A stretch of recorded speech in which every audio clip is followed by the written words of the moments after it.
Resilience as a protective factor in mental health isn't just a phrase we hear in psychology. It's a powerful reality in how people bounce back from life's toughest challenges. In this segment, we're diving into how resilience actually helps buffer mental health issues like anxiety, depression, and stress. Research shows that folks who score high on resilience tend to report much lower levels of emotional distress. It's like having an internal shield that softens the blows of life's emotional hits. Makes you wonder, how do some people stay grounded when everything around them feels like it's falling apart? Let's keep going to explore that. Now, one of the major theories that helps explain this is Lazarus and Folkman's stress and coping model. Think of it like this. How we see a stressful event and what tools we think we have to handle it makes a huge difference. If you're resilient, you're more likely to see challenges as things you can work through, not end-of-the-world scenarios. That shift in perception actually changes how we react emotionally. Have you ever caught yourself thinking, "This is tough, but I've been through worse"? That might be resilience talking. Let's unpack more of that in the next section. There's also this beautiful concept called the broaden and build theory by Barbara Fredrickson. It's all about how positive emotions like hope or joy don't just feel good in the moment. They help us grow emotionally, mentally, and socially. The study we're talking about today found that resilient folks were more likely to reframe tough experiences in a positive light and regulate their emotions better. That ability not only softens stress, it helps build a foundation for long-term well-being. Can you think of a time when just staying hopeful gave you the strength to carry on? Hold on to that thought, we're going deeper into the brain next. Here's the cool neuroscience bit. Resilience isn't just in your head emotionally, it's also literally in your brain. Studies have shown that resilient people tend to have stronger regulation in areas like the amygdala, which deals with fear, and the prefrontal cortex, which helps you think things through. So yes, resilience shows up on brain scans. This current research supports that, suggesting that emotional control might be a real marker of resilience. Amazing, right? So resilience isn't just a mindset, it's wired into our biology. Let's talk about what all this means in the real world. So what do these findings actually mean for how we help people? First off, resilience is not just something you're born with, it can be built, nurtured, and strengthened. That's great news, because it means we can design programs and therapies that help people become more resilient, even in the face of serious adversity. What would it look like if therapy didn't just aim to fix what's wrong, but to grow what's already strong in you? Stick with us, we're just getting started. In therapy sessions, this might mean adding resilience-focused exercises to cognitive behavioral therapy, CBT, or acceptance and commitment therapy, ACT, or even dialectical behavior therapy, DBT. We're talking about strategies that boost coping skills, emotional regulation, and the way we see ourselves. And outside the clinic, schools and communities can offer resilience-building workshops, especially for youth and vulnerable groups. Imagine if every school had a resilience class alongside math and science. What kind of adults would that create?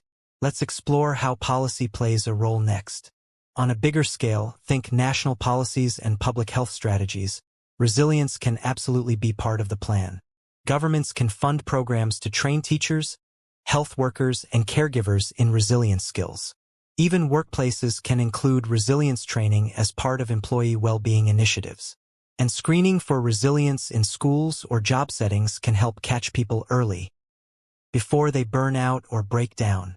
If you were designing a mental health system from scratch, would resilience be one of your building blocks?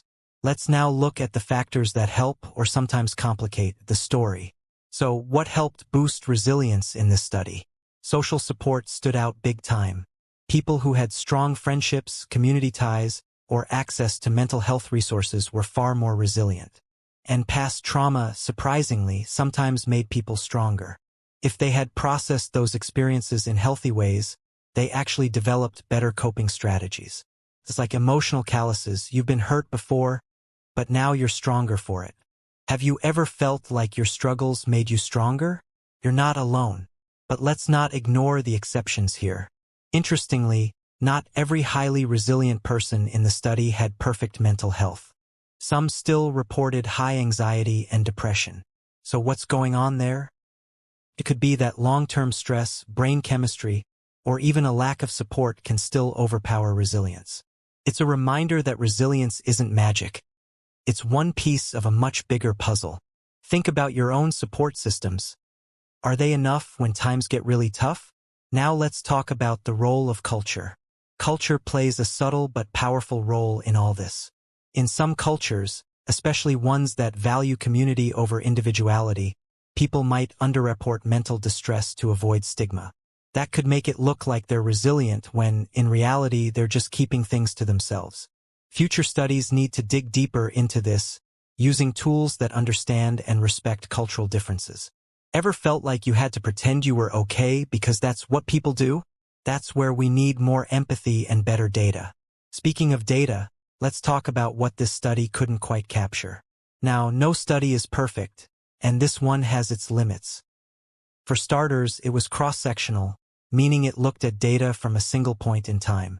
That makes it hard to say for sure whether resilience causes lower anxiety, or if mentally healthier people just feel more resilient. Long-term studies are needed to really connect the dots.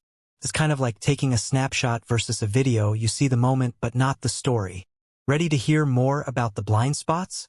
Another limitation is the use of self-report surveys. People may answer in ways that make them look better, especially on emotional questions. It's human nature. Future research could use interviews, clinical assessments, or even behavior tracking to get more accurate results. And we have to talk about the sample. Most participants were urban, educated adults. That means the results might not apply to folks in rural areas, different income brackets, or those facing severe mental health conditions. Diversity in research isn't just about fairness. It makes the findings more useful for everyone. Think of the people in your life. Would these results apply to them too?